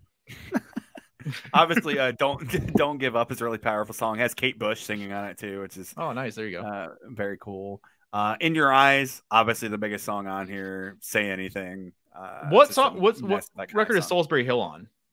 That's his first record. Okay. Yep. So obviously that's an iconic song too. One I love. That song's all about leaving Genesis and striking it out on your own. Pretty powerful stuff there too. I pulled this record because it has a lot of my favorite tracks on there. It's obviously a massive fucking album. But I also pulled this live record too. This is Growing Up Live, and it's a fun record. You got basically all eras on here. So like I said, if you want to get into Peart, like this is a cool record. You've got stuff from when he started out all the way to stuff up to like this era, which is, I think this came out like 03. This show's from. So very cool. All his stuff sounds really good too on vinyl. Like Peter actually gives a shit about stuff. So everything's mastered really well and taken care of. That's much appreciated. For all our other favorite artists out there, it's very much appreciated by your fans and you give a shit about how you present your stuff as a physical product. Yes, exactly. It's a kind of rare thing. Yes, a lot of bands don't give a shit, or they don't have any control over it. But Peter still pretty much has control over everything for himself. So, anyways, awesome. Peter Gabriel had to add it in there. I also love his Genesis stuff too. It's an era that I've dove into a little bit and I appreciate, but I need to dive in more. Honestly, I love the Phil Poppy Genesis era that everybody hates. But obviously I love it. I didn't know that was a thing. There's a major delineation between the two avenues. Oh yeah. I mean, they're entirely different. All the Genesis songs that you know, just in the 70s, they were a completely different band. Yeah. So just like you're going to listen to it and it sounds completely different. I like a lot of like a Trick of the Tail. That's like one of the biggest Phil. That's the first record, if I remember right, that Phil sang on after Peter left. And that record is very proggy and a good mix of everything. I love that album, but I absolutely love the pop stuff too. So, and Peter did the pop stuff really well on this record, and his earlier records before this kind of dabbled in it and changed around sounds. Like I showed Scratch in the vinyl halls. That record's very dark. But, but yeah, definitely a big delineation. There's a lot of Genesis fans that are like, nope, I'm done after X record, and we'll never listen to any of Roth Hagar of the same era of the different era. I guess, yeah, 100. Yeah, that is a good apropos description there. Yeah, fair enough. Love it. All right, so you got two more, then you got your honorable, you got one honorable one, and then your big one. I've got I've got one more, and then my main one. Then I'm wrapping this bitch up. All right, cool. All right, so what I'll do is I'll base this. I'll say it's second. I'll say second. I'll say it's a real. So for me, it's my favorite band currently going in today, and I've talked about them before, but this is a band called Manchester Orchestra. This record is a Black Mile to the Surface. They're a alternative rock and roll indie emo band from Atlanta, Georgia. Been a massive fan of them for half my life at this point, going on 15, 16 years, which sounds insane and crazy. Found them when I was 14, and been kind of obsessed with them ever since. This record in particularly, this is their second to last record, so not the last record they did, but the record before that. And this came out in 2017. This is great. It's a concept record. It's all about, on the surface, it's about a miner in the early 1900s, and in Lead, South Dakota, being in the mines and certain things that happen in the town and his life with his family and experiences and stuff like that, and working in the mines and all that stuff. And it's kind of a telling of Andy, the lead singer. He relates to a lot of his life on the road and whatever, and that's how he thinks about it. Like going away to the mine, but going away on tour and stuff like that.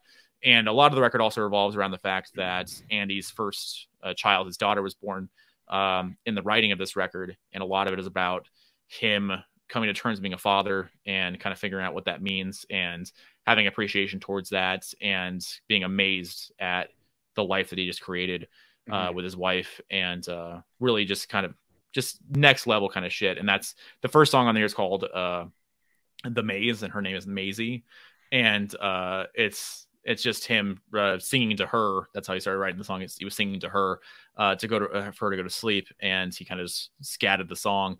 And it's all about how he's amazing, or she's amazing to him, and then he's amazing to her because, you know, she's his entire world, and then vice versa and everything else, right?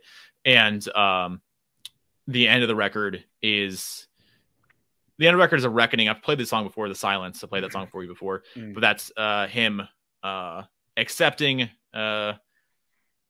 himself and his flaws and everything else, and being hopeful that his daughter is going to be more than what he is, and that like there's a line in there, there's nothing you keep, there's only your reflection, which is all about, obviously, you are what you make and you are what you put out in the world, and your child is obviously ultimately your only lasting memory on the world is what you created and what you put out there. And it's a really powerful closing song. It's very, very cool. Particularly, hold on, I don't want to do this for any other one, but I'll do this for this one. So just to be exact here, the last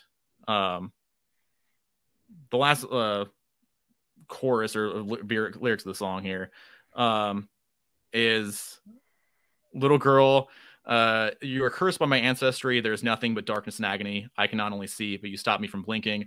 Let me watch you as close as a memory. Let me hold you above all the misery. Let me open my eyes and be glad that I got here. And just happy that he was able to hold on, obviously, and make it through life, and to be able to deliver this child in the world, and, you know, whatever. Just a very powerful record. I recommend it to anybody and everybody, particularly just like yourself, new parents. A lot of parents love this record because of a lot of things that they experience, a lot of emotion they experience with having new children and what have you. But yeah, love it. And there's the Poltergeist pressing is what they called it. It came out in 2020, I think it was, 2021. I got this that year or whatever. Super cool. Also, cool little fact about this is they have a song in here called The Gold, and that's particular about the mining and everything else, and, you know, the relationships and all that kind of stuff, whatever, right? Well, kind of cool story. So Annie was writing this record for maybe 6 months, a year or so. He's writing, just, you know, and he's researching this town called Lead, South Dakota. And he found a story about somebody, about a family that was living in a cave, I believe it was. And he just was really mesmerized by that and about weird happenings in the town and whatever, right? So me and him we're friends, I guess you could say. Cool. At this point, we're buddies, we're good friends, whatever. Whatever. Anyway, so after the show, he was here playing an acoustic set with Kevin Devine, a buddy of his, another guy that I love. And they were playing their set, and I asked him, it was before this record came out, obviously. I asked him, I was like, hey, what's up with the new record? And he was like, well, I'm kind of writing a concept record. It's kind of weird, you know, whatever. And I was like, well, what it's about? And then he started talking about it. And then somebody behind me, a kid, I think his name is Jamie. I've seen him at a bunch of shows over the years, but he was overhearing, because obviously he's, you know, everybody's waiting to get autographs or talking or whatever, right? So he was overhearing what he was saying, and he was talking about this town, Lead, South Dakota, and you know, a lot of weird happenings, the mining and all that stuff, whatever. He's just kind of doing a quick summary, and the kid walks up and goes, hey, my grandpa's from that town. And Andy goes, like, he's like, tries to, like, he's like, no, he's not. Like, he doesn't say that. He's like, well, this town has like 500 people in it. Like, I don't think the so, odds are slim, right? Exactly. And he's like, no, like, he is, and I'm having lunch with him tomorrow. And he's like, and he's like, okay. if that's true, here's my email. And I get in touch with me, and I want to see and I want to talk to him a little bit and see, maybe find out about his life and whatever, right? And he grew up in a mine and whatever, and or he was born in a mine.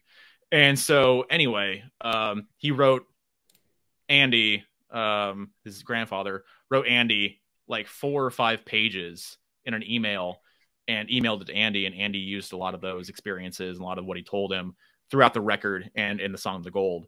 And that was the first single off of like, so not actually necessarily, but I kind of sort of saw the genesis of that song happening.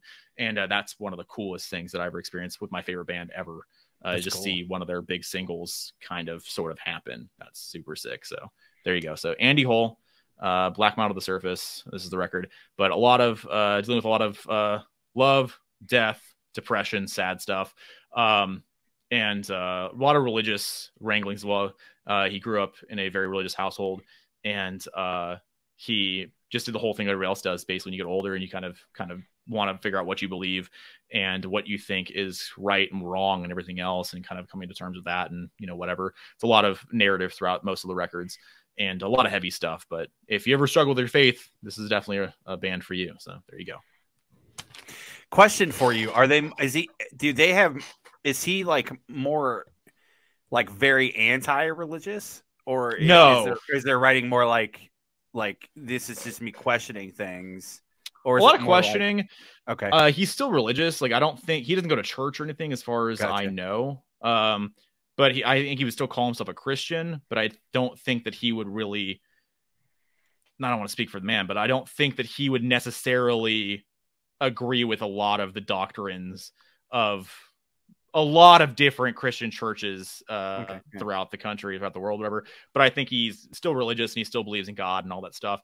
But I just think he has a personal take on his own like faith or whatever. Sure. And I guess like his dad grew up as a pastor, and his grandfather before him was also a pastor and a pastor. And I guess his grandpa was like a doomsday preacher. Like he was like fucking fire and brimstone. Sick. Yeah, so like he went from that, and his dad was very much more relaxed than what his grandfather was. And then, and when he got older and stuff, he was able to kind of find his own path and whatever. Gotcha. That's also a major thing within the fandom. Like a lot of fans think that he's really anti-religion, and a lot of fans think that he hates his dad because his dad was a pastor and whatever the hell. And that's none of that's true, and it's a really weird thing. But yeah. Anyway, I don't think he's a conventional Christian necessarily, but I still think he would call himself a man of faith and whatever. Yeah. I was just curious what angle. No, absolutely. Because that's usually what happens. Usually it's one of the two. You're either super growing up in the life, you're either super anti, like, and you're like heel turn on the entirely, or I guess you kind of become more like, I don't know, agnostic or what have you. Kind of have a step back a little bit and, whatever. Gotcha. Yeah. At least the two avenues we go down. We don't really go down any super religious people, but I think we both either go down the super negative or the super like hands off. Like, I don't know, man. I don't know. That's kind of, I guess, the angles we personally have listened to in our music and what have you. Gotcha. Yeah. Alrighty, very cool choice. Cool. Sounds like a cool record too. Actually, I don't think I've heard most of those stories. So very cool. Alrighty, I'm gonna go from one Peter to another. So let me just pull them out here. This is definitely my number 2. So I guess I ranked my top 2. Peter Steele, Typo Negative. This is their first record, Slow Deep and Hard. And now I'm going to go through kind of a story here of the band and kind of paint a picture. So this first record is very fun is a weird word to say, but it's very like tongue in cheek. Not all of it's serious. Peter was in, crossover bands in New York. He was in Carnivore before this, which is very over the top, like thrash hardcore crossover band. And this kind of has the remnants of that. So the writing on that and the lyrical style has that. I mean, the biggest song on here is a very serious song because it's all about his girlfriend cheating on him. And it's unsuccessfully coping with the natural beauty of infidelity. That's the name of the track. It's the first track on there. So there's very heavy topics, but presented in a different way. And this is why I love Peter, because all these records are totally different, and where he's coming from them is very different. So yeah, that's probably my favorite song on that record. And then we have the classic Bloody Kisses, which I've talked on before. Honestly, Black Number One is the biggest song they've probably ever done, which is funny because that song is kind of making fun of goth culture. It's kind of the way he intended it. Like, the song is like, I can't go out when my roots are showing, because he was going out with a girl that had to dye her hair with Black Number One. And like, she was that anal retentive about it. She couldn't use a different black, and like, she couldn't go out if her roots are showing. So it's funny, like, that song is like a goth anthem, but it's kind of poking fun at the culture. And they were always very good at that. Very like, very tongue in cheek, but very like, King of the Hill-esque, I would say. Like, they're related to another thing that I absolutely love. Mike Judge. He's very good at making fun of everybody, but including everybody as well. They also have a lot of like songs that would probably be cancelable. Now. So like, it is what it is. You take what it is. I've never interpreted any of Peter's lyrics, and from watching old interviews of him, as he was a negative person. I've never interpreted that he hated anybody. Everything I've interpreted was always just to get a rise out of people, to piss people off, because he was a guy who didn't want to be in a band. He didn't want to tour. We talk about this, He didn't really want to do any of this. It just kind of all happened to him. He's also a giant human being. You can't go out in public. Like, you're instantly recognizable in that scene. Everything is uncomfortable. You're constantly in pain. Yes. This is not, so nothing is built for you to be on the road at all. So it's not a good deal. So I've always interpreted the more controversial songs, I would say, as more tongue in cheek, and Peter just trying to piss people off. So that's my kind of referendum over that stuff. So there you go. But anyway, this is the next record, October Rust. This gets way more gothy, loses some of that more hardcore edge, but I absolutely love this record. You have My Girlfriend's Girlfriend, which is the fun kind of goofy song, but it's real because it's coming from Peter, and he was probably in that situation. Love You to Death is the biggest song on here. Be My Druidess is a great song. Green Man is a cool song. That's basically all about Peter's love of nature and stuff. Nice. I would think Alien, but either way. Yeah, true. Red Water, Christmas Morning. It's a Christmas song. Really interesting. Something you wouldn't associate with Typo. Wolf Moon is a song about doing something during a certain time of the month. So that's a fun song. So what I'm trying to paint the picture here is like, you running the gamut here. Yeah, very serious, very tongue in cheek, and very, in between, I suppose. Yes. And then we have World Coming Down. This record is absolutely fucking miserable and depressing and very intense. I got the guys on the back. And honestly, my favorite song on here, probably World Coming Down. Everything Dies is a really good song. It's really just Peter talking about, I had a cat, I loved it, it died. I had my mom, I had my grandma, I loved her, it died. Like, that's the whole song. Yeah. It's very dark, very, very miserable. Everyone I Love Is Dead. That's more of the same. This record is just very, very depressing. Funny part about this is they usually do a joke track at the beginning, and this joke track is Skip It, and it's a CD skipping. So it doesn't really translate. It's funny when you listen to it on vinyl because it's the sound of a CD skipping. Yeah. So, yeah, I think, is it Bloody Kisses has Bad Ground? No, October Rust has Bad Ground. So it sounds like your ground wire's all screwed up. Yeah. Yeah, there's always that, but it's funny. It's funny listening to this on vinyl now because that doesn't translate. Yeah. Because that record came out in '99. So. Is it skipping on like a sound, or is it skipping like? No, it's skipping on a sound. Like it's like in a CD skips. Yeah. So you'll have to play it. Just play it. It's the first track on there. You can find it on Spotify. It's like 10 seconds long or whatever. And then where was it? I don't know where it is. Anyway, I pulled.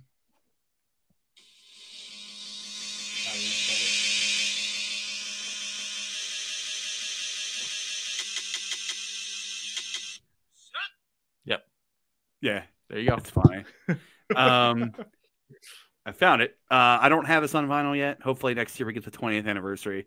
This is Life is Killing Me. This is their last album on Roadrunner.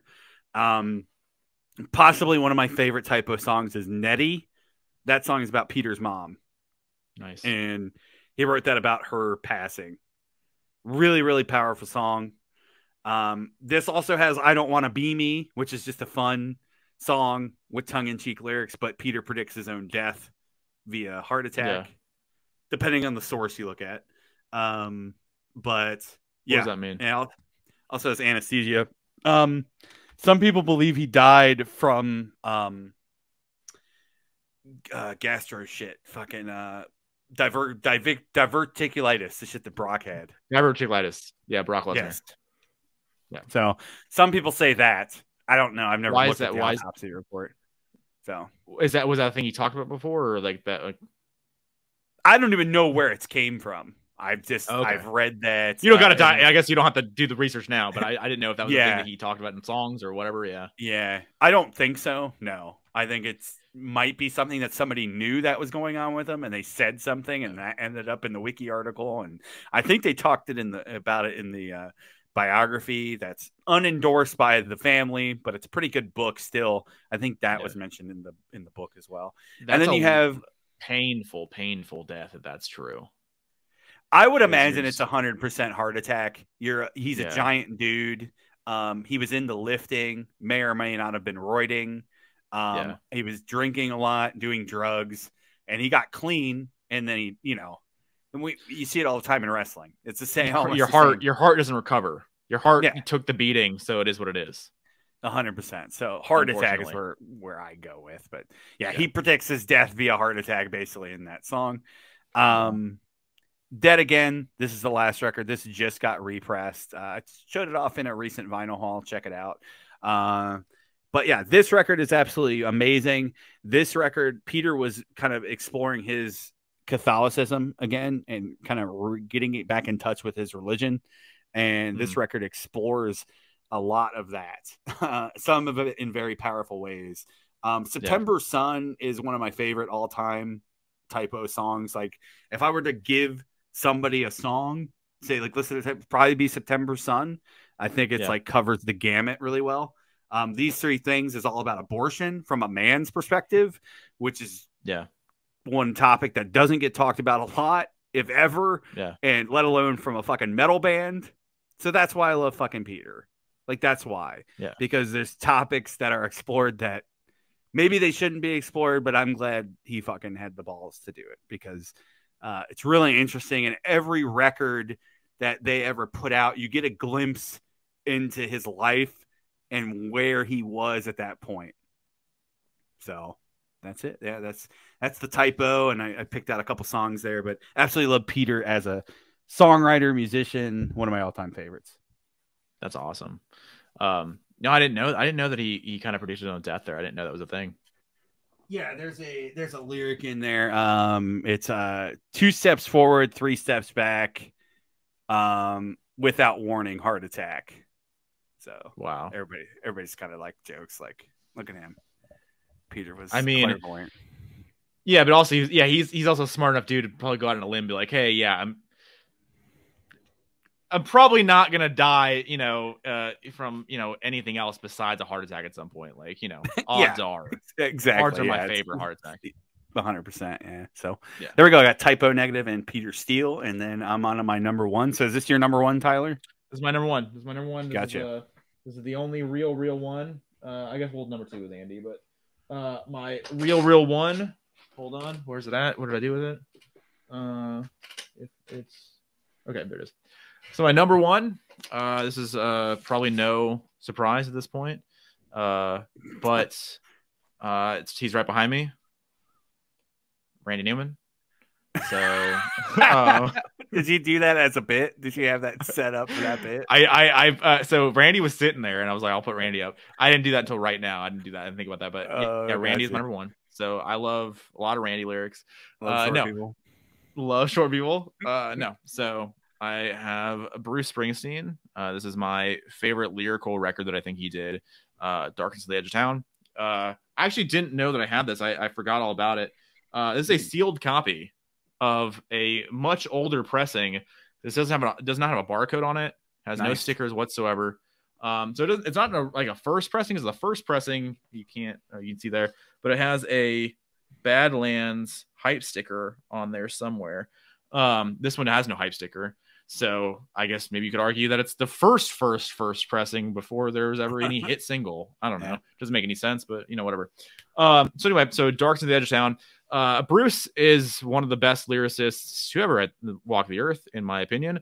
One of the best rock lyricists, and I think that his lyrics stand up to a lot of, I don't know if I would say poetry, because that's very heavy to put on somebody, but like he paints a very good picture. He's a very good storyteller. He also, even though he's not himself, was never really a blue collar worker himself. That's the family and the environment he came from and everything else. He'll be the first to tell you. Also, he makes a joke about it in his Broadway special, or show or whatever, that he's basically a massive fraud, and everything he ever wrote about was only through proxy, and he never even had a job really. So like he's been tricking us for 50 years basically, and he wrote everything through other people and not through himself, through personal experience, because he's been a street kid playing music since he was fucking like 15 years old. So never had a job. And just music was his entire life, but obviously his family and his upbringing and everything else was very, very much so, blue collar and factory workers and everything else. And a lot of his experiences are through his father's eyes, and seeing his father kill himself at the factory, and then father being laid off, and then going through depression and everything else. And then Bruce also, I don't know why, Bruce talks about his depression a lot in his lyrics, like a lot. But I remember when his book was coming out 5 or 6 years ago, he talked openly about taking antidepressants and being depressed. And that was like a massive revelation for a lot of people and a lot of fans, that he was brave enough to talk about it. And that's a very brave thing to talk about for sure. But he's been talking about his life and his depression for years.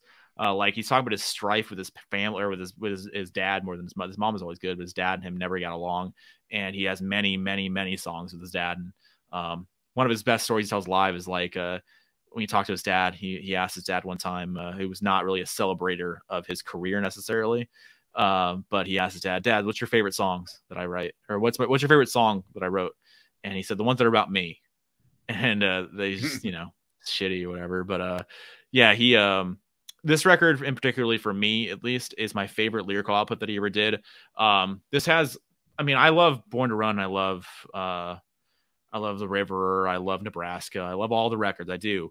But for my money, again, I think that's something you age into. I think Born to Run was where I was at in high school, and coming out of high school, and then getting older. I think I aged into Dark on the Edge of Town. A lot of this is dealing with his relationship with his father, and dealing with the depression and the heavy anxiety that his family put on him and puts on him by being around them. And just everything else, like Adam Raised a Cain. That's just about him coming from, obviously, being the offspring of his environment, and being the offspring of his father and his family, and he is who they made him and whatever, right? Something in the Night is another amazing song for me. I love that song. It's just about being depressed and trying to find something out there in the night, and something to distract you and some kind of meaning and what have you into life. Prove It All Night is a very fun song. It's another live staple or whatever. It's not necessarily depressing, for my money. I think my favorite song on here, it's on Adam Raised a Cain. I think it's going to be You're Born Into This Life, paying for the sins of someone else's past, and that's always like stuck with me. And then also another lyric is my daddy worked his whole life for nothing but the pain. Now he wanders his old house with looking for something to blame.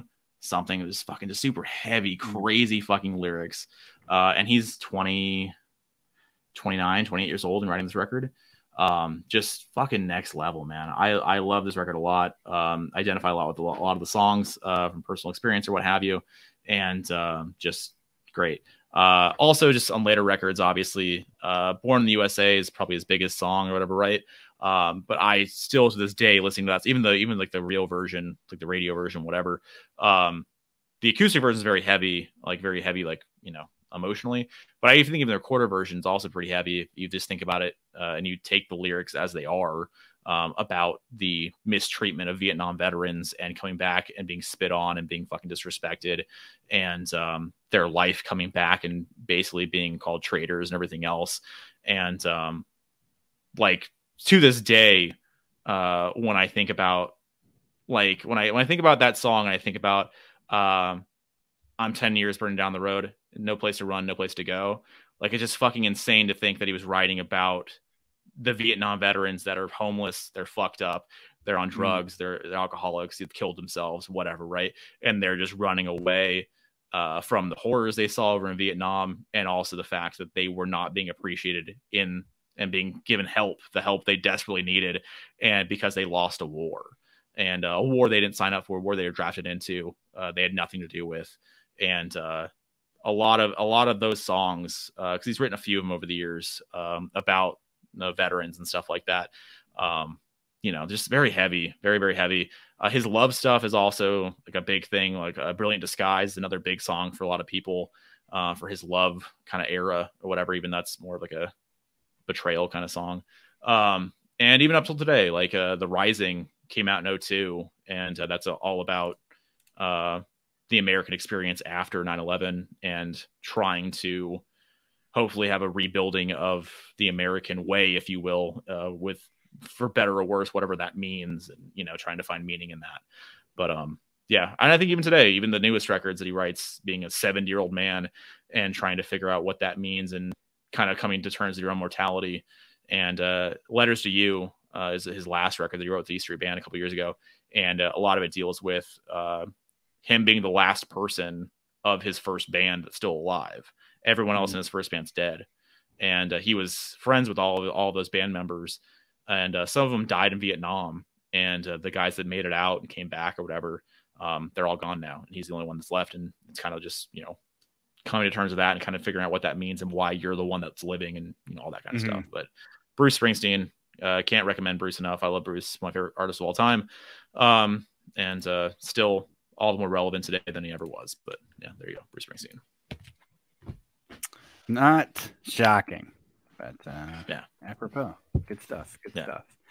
Alrighty, so let's wrap this up. Probably not a shocking one either. Probably not to Tyler. Band that I haven't talked about before on the channel, and really just because they don't really fit in any other topic that we've done so far. So not yet. not up yet. Until now. Exactly, but there's always now at least. And I'm going to be talking about a little Canadian band called the Bare Naked Ladies. A little Canadian band called Rush.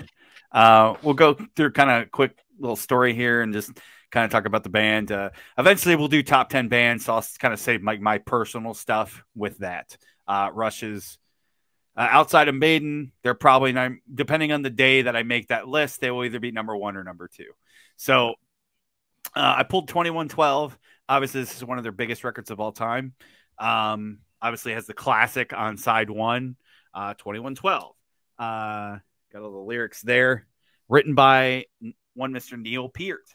Wrote all the lyrics in Rush, which is weird. The drummer writing the lyrics. And when he joined the band, Geddy and Alex were basically like, oh, well, he reads, so we'll just let him write the lyrics. So the rationale is fucking great. Yeah, I mean, he knows words and shit, so he knows his stuff. So just let him write them.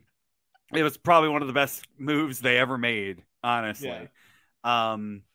And obviously this band is it's a sum of the parts, but Neil's a very big part because he's got a lot of great lyrics.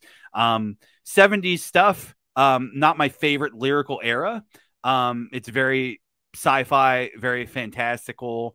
You get a lot of literature references. I mean, 2112, there's a dedication to Ayn Rand in here.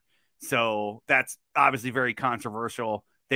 I was reading interviews from 2012 and I just earlier today, and I remember reading this in Rolling Stone at Target, and them asking him about that in 2012. Like, and this is 40 years old at that point almost. So, but yeah, Neil was searching for stuff, going through different phases, and learned. That's why I love Neil.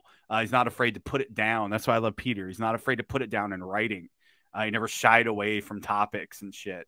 And he never kind of, like, he talked about it and he's like, I was just learning things, just reading things, learning things. That was my inspiration for some of this, the objectivism that she kind of presented in her novels. And it came through on these songs, and they're fucking classic songs. So whatever. I mean, I was reading an old interview from, I can't remember what the article was, but they were basically calling him a Nazi, which was interesting, which is really interesting. And we'll get to that. But 2112, obviously, again, who's in his band? Yeah. Well, then there's a story that I'm going to present for a song that I absolutely love too. But 70s Rush, again, not my favorite lyrically. Some of the greatest prog ever written here, but some really good lyrics to dive into as well. Even Fly By Night, Caress of Steel, like everything. There's good lyrics on literally everything. Yeah. Let's go. I pulled Moving Pictures, I guess. I pulled the box set. This is the 40th anniversary. Not the big boy box set, but the big-ish box set. Pulled that just to talk about early 80s Rush. Here, Neil's kind of coming to terms with their stardom. Like, they blew up after 2112, and obviously this record, it blew up even more. But kind of coming to terms with being like a public figure. That's what Limelight's all about. Very powerful stuff there. Red Barchetta is one of my absolute favorite songs. It's about outlawed cars in the future, and a kid finds his uncle's old Red Barchetta in a barn, and he takes it out and is getting chased and stuff, and because they ban like fuel in the future. So like very like when you read back the stuff, like it's almost like we're reaching Neil Peart's vision soon, which is really fucking crazy. But there's a lot of good stuff on here. Obviously, Tom Sawyer is a classic. Another obviously literary reference there. Camera Eye, Witch Hunt, Vital Signs, just a fucking classic record. And then I'm gonna pull two of my favorite 80s records. Signals is probably one of my favorite Rush records, but I pulled these just to talk about them. So I pulled Power Windows. Middletown Dreams is an absolute classic. It's basically the sequel to Subdivision, so it kind of has that small town like outcast vibe, but it's more of kind of an upbeat song. Subdivision is actually pretty dark when you really think about it. So yeah, I do like Middletown Dreams for that. It's kind of like the upbeat sequel to it. Mystic Rhythms is a really cool song. Manhattan Project is a cool song. So you kind of run the gamut to stuff like Rush. You can hear songs about NASA. You can hear songs about the nuclear program for nuclear weapons. You can hear about war. Big Money is a cool song. So you can hear about obviously capitalism and getting money and making records and all that shit. Right. And then Grace Under Pressure, another classic record that I absolutely love. I always love that cover. Yeah, it's very the watercolor. Yeah, very striking.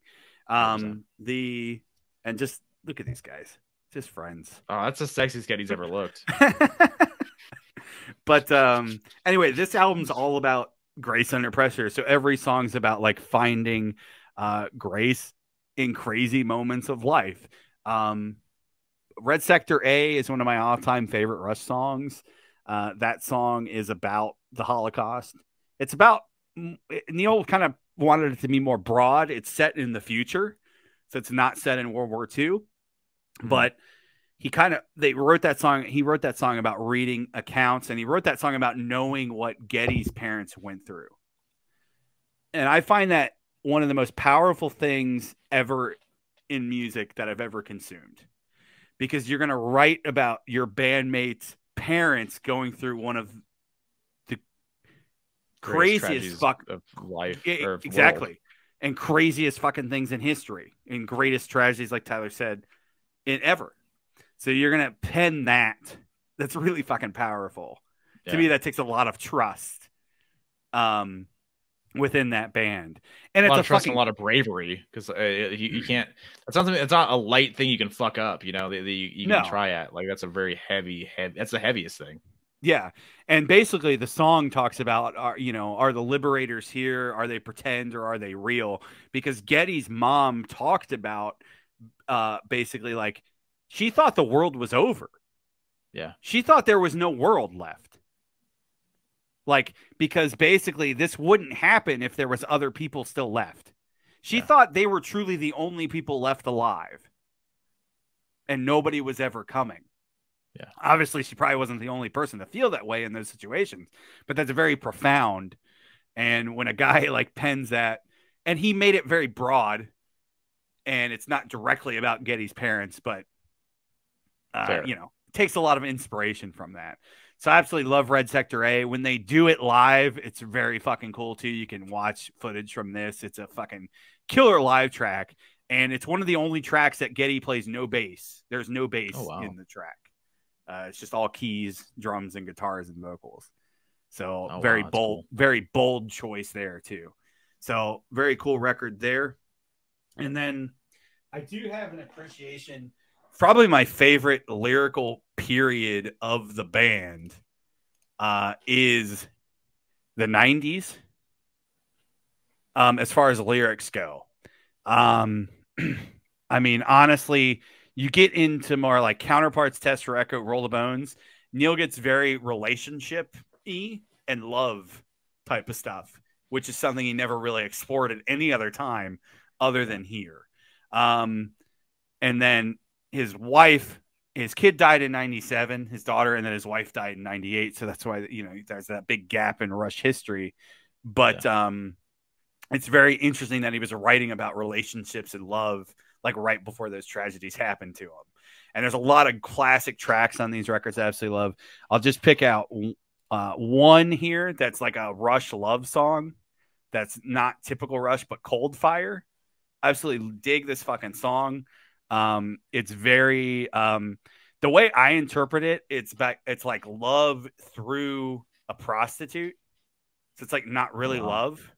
And I think that's why it's Cold Fire, which is kind of a oxymoron. Yeah. So I really dig that. And one of my favorite lyrical eras of the band is in the 90s. And then my last record I'll show off, and this is, if we ever do the topic, favorite last albums, which I think would be a cool topic to do. This will definitely make the list. Clockwork Angels. This is their only concept record. Wow. They ever did. Yeah. So this is a full concept beginning to back. They had concept songs like 2112, Side A. I was going to say 2112. Yeah. I thought 2112 was an entire concept record. Okay. I always thought that. Side B is just different songs. They don't follow all the same theme.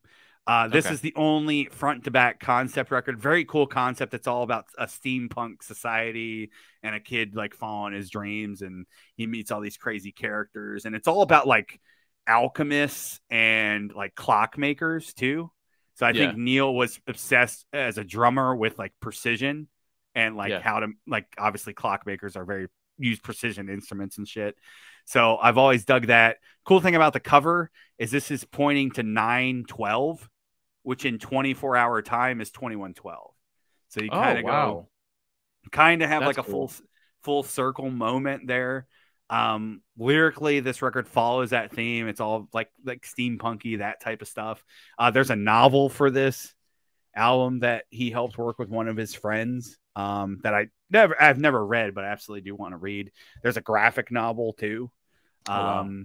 So to me, this is one of their best records. Honestly, it grows on me over time. It's 10 years old this year, fuck.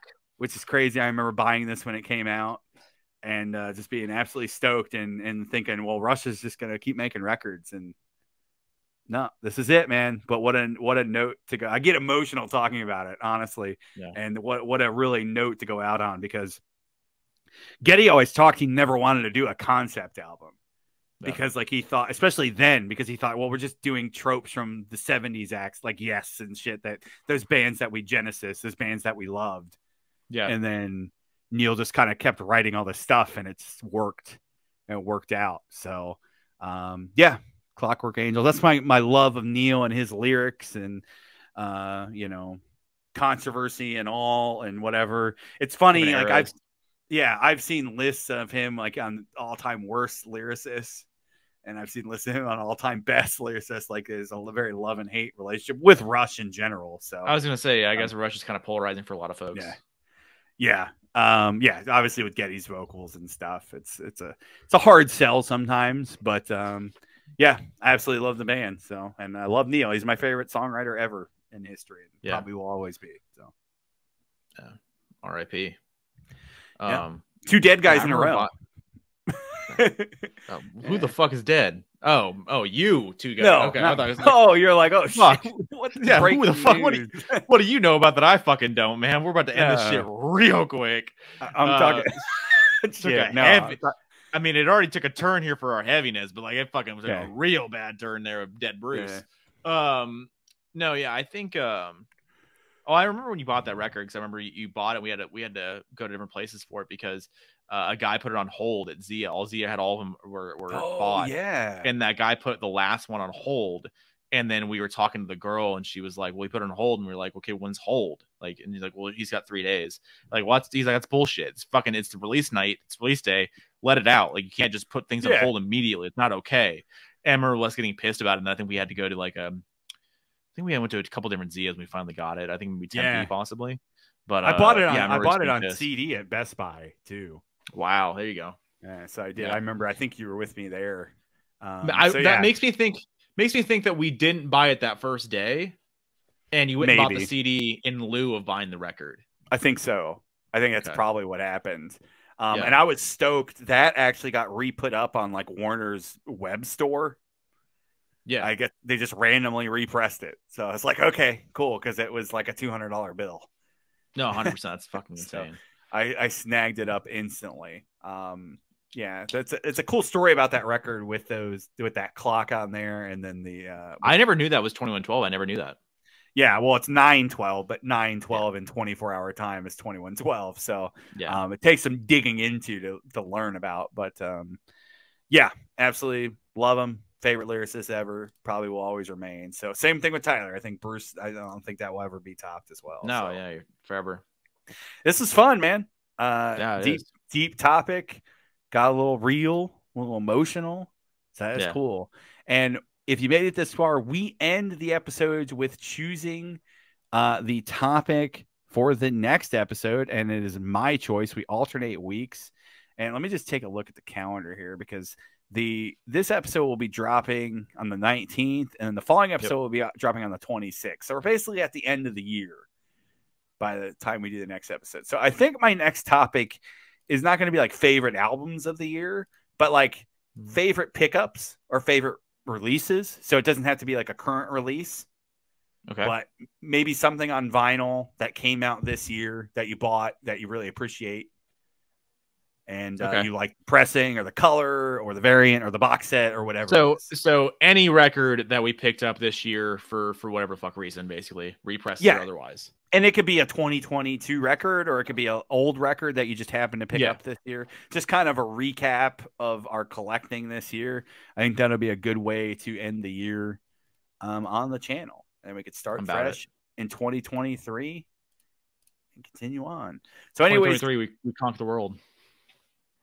Very possible. It is very, very possible. So get in on the ground floor, guys. Like the video, subscribe, comment down below. We appreciate you joining us each and every week on Living Deadwax podcast, and we will see you next time. Peace. Hey guys.